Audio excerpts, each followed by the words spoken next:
The Dhammapada Verses and Stories, translated by Domyatin M.A., edited by Editorial Committee, Burma, Tipitaka Association, Rangoon, Burma, 1986, courtesy of Nibbana.com, for free distribution only, as a gift of Dhamma. Recording by A.A. Moon. Dhammapada Verse 1. Cakkhupala Thera Vittu.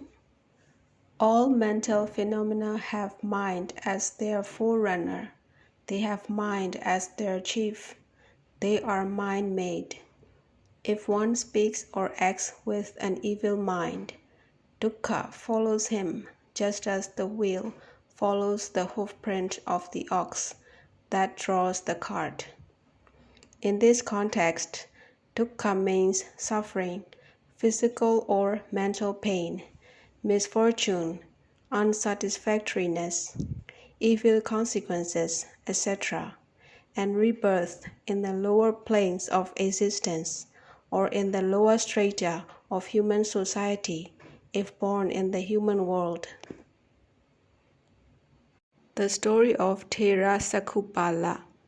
While residing at the Jetavana monastery in Savatthi, the Buddha uttered verse 1 of this book with reference to Cakkhupala, a blind Thera. On one occasion, Thera Cakkhupala came to pay homage to the Buddha at the Jetavana monastery.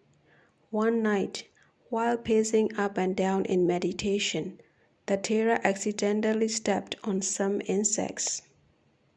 In the morning, some bhikkhus visiting the Thera found the dead insects. They thought ill of the Thera and reported the matter to the Buddha.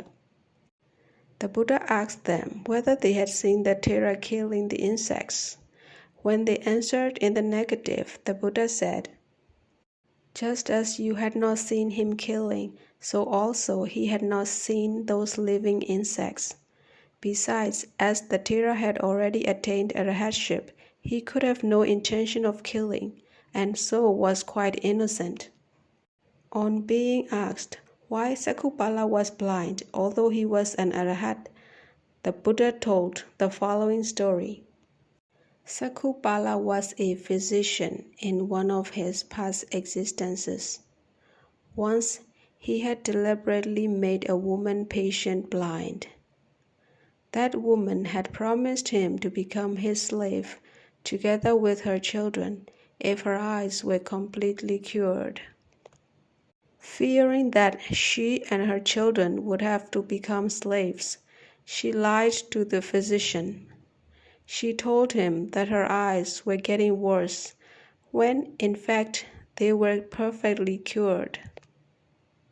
The physician knew she was deceiving him, so in revenge he gave her another ointment, which made her totally blind.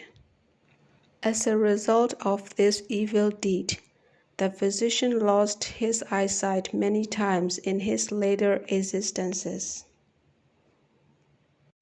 Then the Buddha spoke in verse as follows. Verse 1. All mental phenomena have mind as their forerunner. They have mind as their chief. They are mind-made. If one speaks or acts with an evil mind, dukkha follows him, just as the wheel follows the hoofprint of the ox that draws the cart. At the end of the discourse, 30,000 bhikkhus attained arhatship, together with analytical insight, patisambhita,